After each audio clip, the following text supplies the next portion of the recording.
Happy Monday! I woke up at around 6:30 this morning, headed to the gym, got a workout in. Today was deadlifts and split squats we were mainly focusing on. And for my work day today, I'm going to be heading into mapping out what my advanced Pilates class is going to look like. So tomorrow I'm running an Advanced Reformer Masterclass for my members, and I'm just going to get on the carriage, find some inspo, move around, see what I can come up with in terms of a plan, and I'm gonna invite you to my planning session so you guys get a glimpse of the glamour behind being a Pilates instructor. Let's go.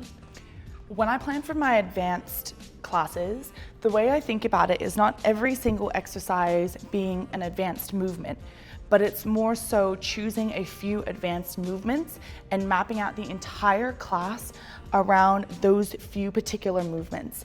What I find is if every single exercise is new, or let's just say like kind of unattainable, people are not gonna leave feeling successful. So that's one thing that I really do keep in mind. Even though it is an advanced class that they book into, it's not every single movement that's gonna have that peak advanced component to it. But there is a nuance to every single exercise that you would be doing in an advanced class, and that is prepping the body for those particular advanced movements that I'm gonna be programming in there. The masterclass is going to be mainly on flexion and extension of the spine. So think like back bending and forward fold motions. The way I like to prep it is when I get on the bed and like have a play to get creative, I choose the hardest exercise or like the hardest progression of the exercise. I do it so that I get a feel of what it feels like and what are the main components that go into this particular movement. So for example, the exercise that I'm gonna build up to is a high bridge. I've got my feet in the foot safety strap as part of the setup. And if any of the gals in my class have like a ponytail on, because I'm gonna have the head on the headrest, I'm gonna have to ask them to move that down so their head has space to come onto the headrest. Now, this is like why I feel it, because all these tiny nuances can make a massive difference in how you coach the exercise. Especially when it comes to height, I am super, tall compared to me teaching in Asia, right? Like I'm teaching in Singapore, so the average height is not my height. So I also have to take that into consideration. Now for me, because I'm taller, I have to move my body closer towards the foot bar end for my head to be able to stack over the headrest. I'm gonna have my hands on the silver railings because this is gonna be the base where I push up into the high bridge. Now, once I get people set up in this position, and once I'm set up in this position, I get a feel of like where I'm connected to the bed. So for me, like my shoulder blades are connected to the edge of the box that's close to the shoulder blocks, and my tailbone is kind of off the front edge of the box. My hands are close to the carriage. Now, if I'm heading into high bridge, obviously if I'm a little bit more compressed, the back bend will be more advanced. As where if my feet are slightly further away, the back bend is not gonna be as much of a flexion position. So I'll get people setting up with their hands just on the railings close to the carriage. I'll move my feet out of the safety strap onto the extender or even to the bed, but I'm gonna get everyone starting just like feet on the extender. From here, I feel that the first thing that's gonna lift is gonna be my hips and then my shoulder blades. Then I'm gonna place my body weight over the crown of my head. So I'm gonna talk through that when I teach that as well. By pressing up, head on the headrest, lift your butt up, hips to the sky.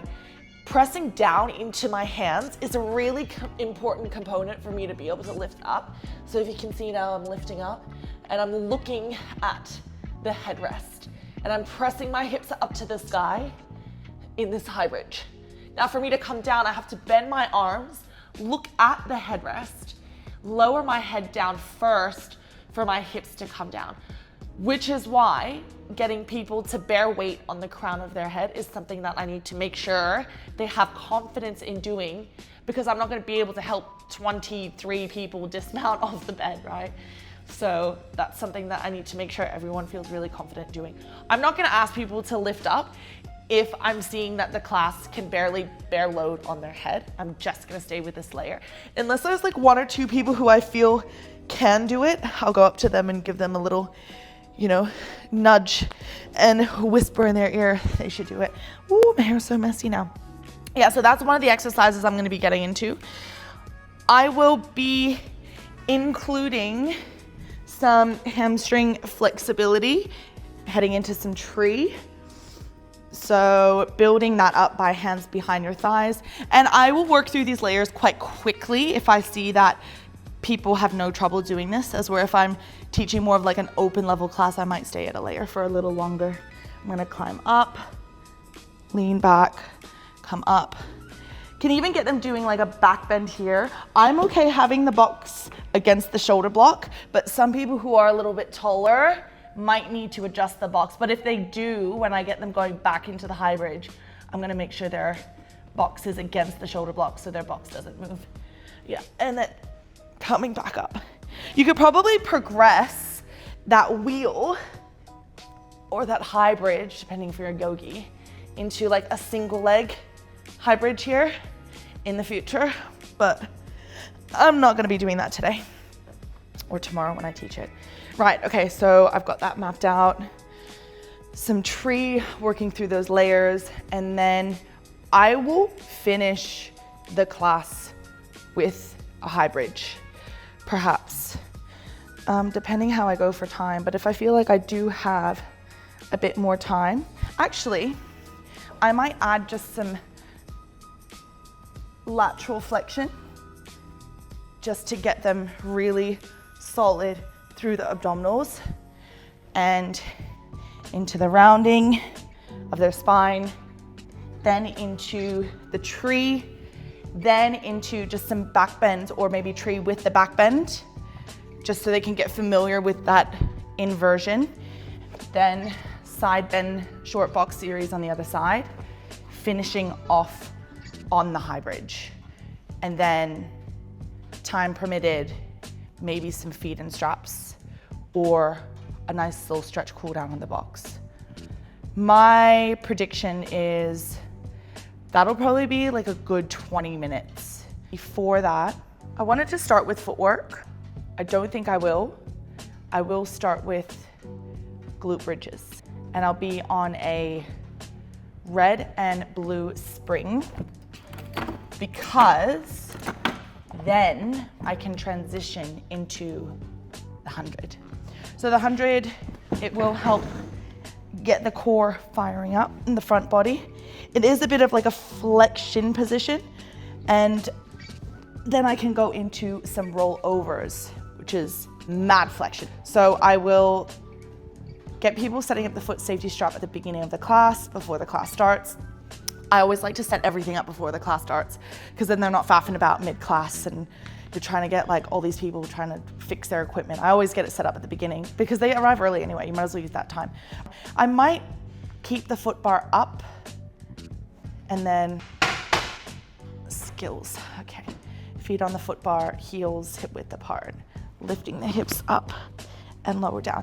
Now my emphasis at the beginning is I'll talk on the back bends that we're going to be doing towards the end of the class, hence really extending. So it's not just about like the glute engagement, but it's about extending, getting your chin and chest towards one another to connect, squeezing it together.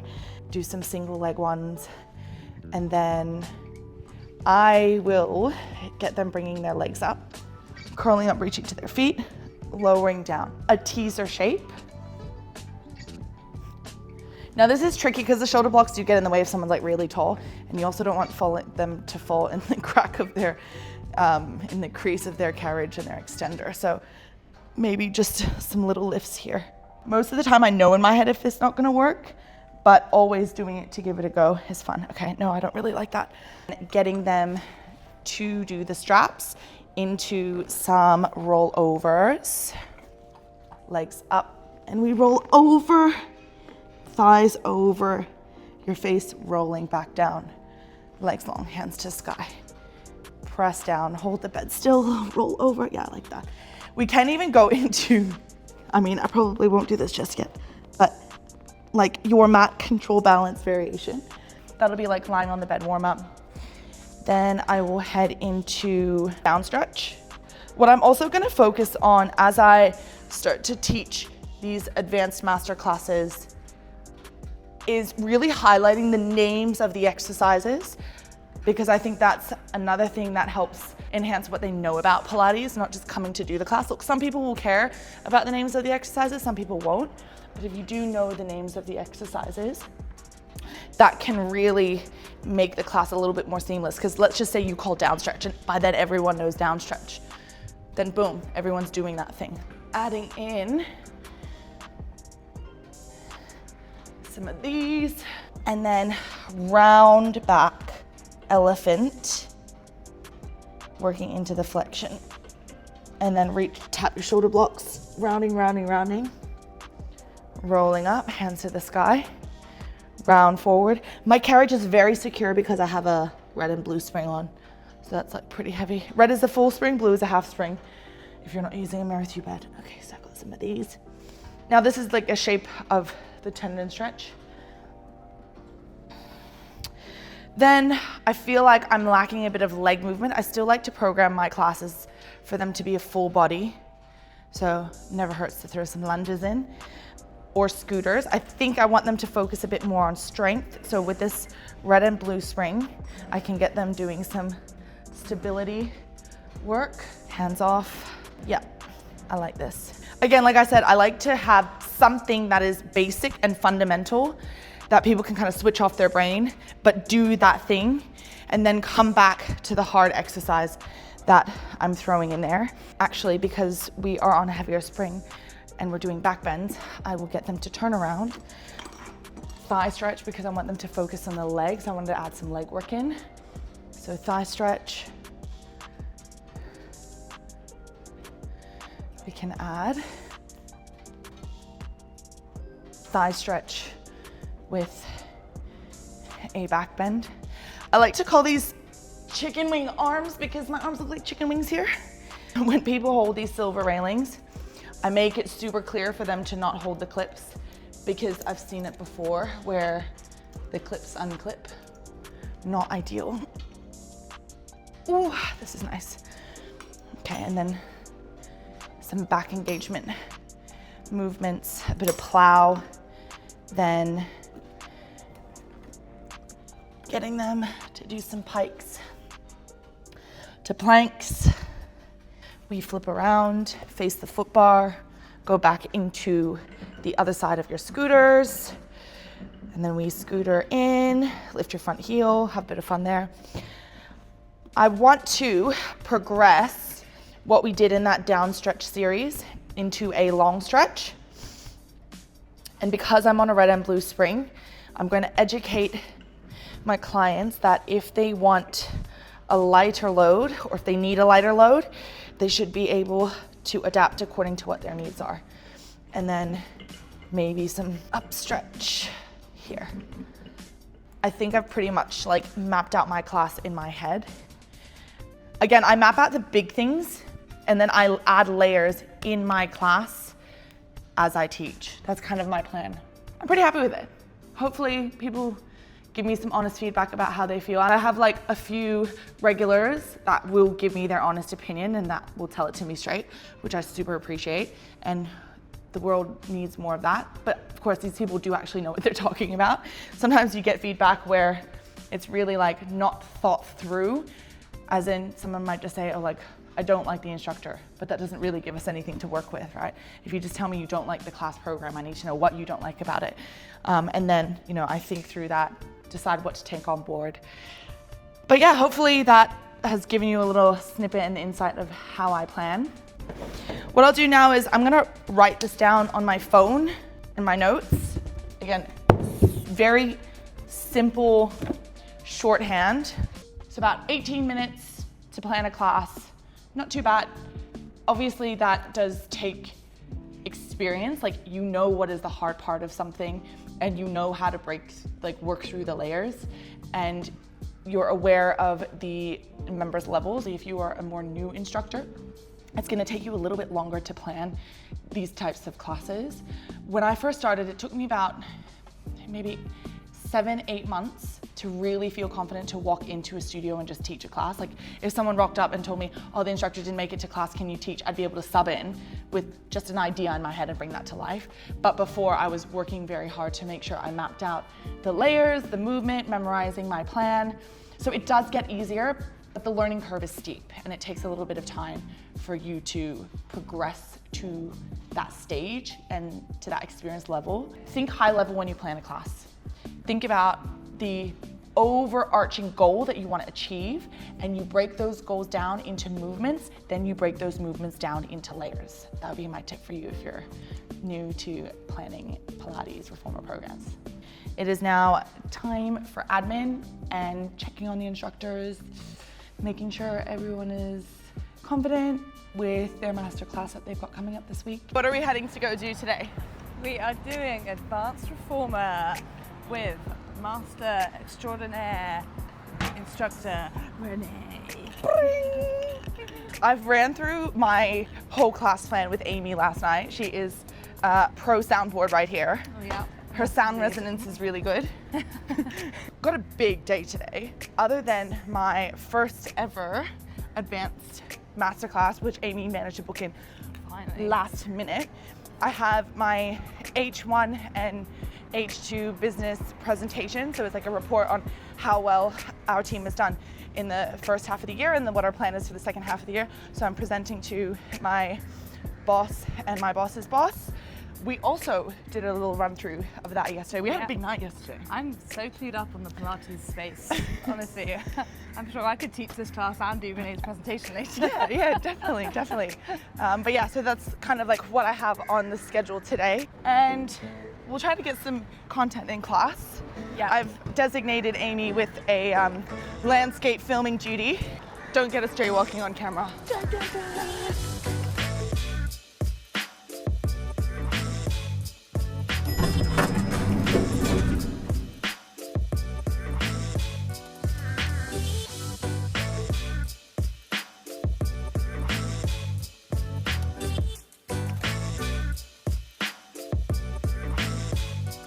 Okay, so I'm getting ready. I've got my donut mic belt because it matches my outfit.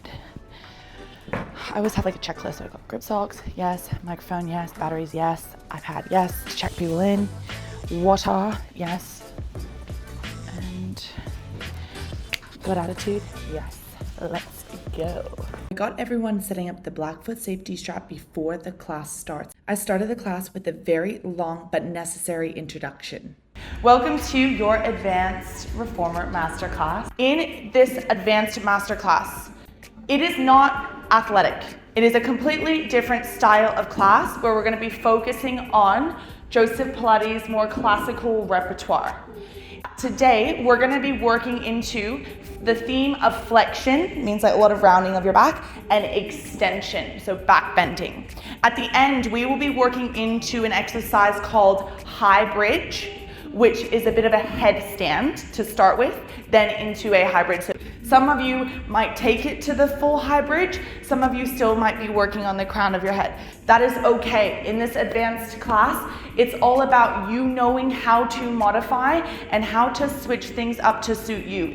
We're gonna start with one red, one blue spring into a bit of glute bridge to single leg glute bridge action. Then later on, hands and straps. When I give people a spring selection at the start during the warm-up, I make it very clear what we are doing. This will help them choose their springs according to their ability and level. As we went through the warm-up, I started with leg circles in that glute bridge position with their hips down to start with. Then I progressed it by hips lifted with the circles. Progressing into hands in straps, to some abdominal work, into a layering sequence for rollovers. As you can see Amy doing fabulous rollovers here. I even got them to add some movement in the arms to challenge their control. Ooh, it is not a Pilates class without a bit of a booty burn. A heavy scooter series here before taking it into some kneeling planks with a back bend, because we do have way more back bends coming up, followed by elephant stretch. I just wanted them to get some hamstring flexibility work as part of the transition to the scooters on the other side. Shoulder strength is going to be very important when we hit that high bridge. So I've got them doing a long stretch variation, transitioning into single leg elephant. As we are on heavy springs, I wanted to get some thigh stretch happening into some thigh stretch with a back bend combo. Here we go with those chicken wing arms, Amy demonstrating it perfectly here, except I wanted her to go a little bit deeper in that back bend. From there, I got everyone to drop their straps and I headed into a deeper back bend where people had the option to grab hold of their foot bar. I did have 2 people bring both hands onto the foot bar and even push themselves forward and back. It was actually so good to see. From here, the short box came on and we headed into those side bends that I've planned. Layering is queen here. I was really reading the room to see how everyone was taking to this lateral flexion movement. They all were moving very confidently. In tree, it was quite easy to progress. I didn't have to stay at each layer for too long. Yeah, some people were a bit rusty in getting the hang of it, but overall, people were able to achieve these movements that I've planned. Once we were done warming up through those back bends with tree, here is where I got everyone setting up, feet starting in the foot safety strap, hands on to the silver railings. As I was moving around the room, I was really making sure everyone's hands were as close to the carriage on the silver railings as possible, and I made sure that their feet started on the extender. Once people were able to lift up, I started to add challenge by getting some people to walk their feet closer towards the box. I'd say 85% of my class took it into high bridge. Those who were still working towards that were able to bring their body weight onto their crown of their head and their feet and hands as well. So it was very good to see. I do take exercise requests, and of course, Amy loves feet in straps, especially leg circles. So we finished off on some high frogs with juicy leg circles that just feel oh so good with some twists. And that sums up my masterclass today teaching advanced repertoire. We are done with this morning. I have finished the Advanced Reformer Masterclass. Managed to squeeze in a little workout. Today was back day, did loads of pull-ups. Because my presentation was pushed back, which means I had a bit of time in the afternoon, I scored a spot in another Reformer Advanced Masterclass. So I got to really experience the class as a participant. Some of my learnings from today are mainly focusing on how important it is to set the expectation at the beginning of the class. So just because we are doing an Advanced Reformer Masterclass, again, like I was talking about when I was planning my class, it's not about all the movements being an advanced exercise. It's about creating the shapes that get us to those challenging movements that we're gearing up for. And when I was participating in the class, a thing that dawned on me is when teaching in such a large group setting, there is an aspect where people come who may have never done this exercise before, but at the same time, you'll have a group of people who have done this movement before. So how do we as instructors challenge that wide range of ability in the class? Now, my answer to this question right now is adding challenging layers that have minimal complexity. This means that when you're adding on a layer, this layer should challenge everyone. But the layer that you're adding on shouldn't require too much of a setup. For example, if we're taking tendon stretch as the exercise, you might slide the bed out with 2 feet on the carriage and then scoop back up to standing. But what you could do is, as you scoop out, you lift one leg off the carriage and then land the leg down and scoop back in. As where if you said, hey everyone, we're going to do a single leg tendon stretch, that setup in itself requires a lot of riffraff. You have to tell people how to do the single leg tendon stretch exercise. So that will require a lot more complexity, as where if you're just adding the leg lift or playing with the tempo, that's an easy add for a challenge. that doesn't require a lot of setup, which means when people are still trying to figure out the movement, you can add that cue in and it's easy to coach. Then the people who want to take that level up can just hear your instructions, hear your words, and take it there, rather than having to explain the setup. So think advanced, challenging layers with minimal complexity. That's kind of my takeaway when programming for such a large group class. I hope you all enjoyed this video on how I plan and execute an advanced reformer class in a large group setting. Anything you want to see, leave a comment below and I will try to get those videos out to all of you. Until then, see you soon.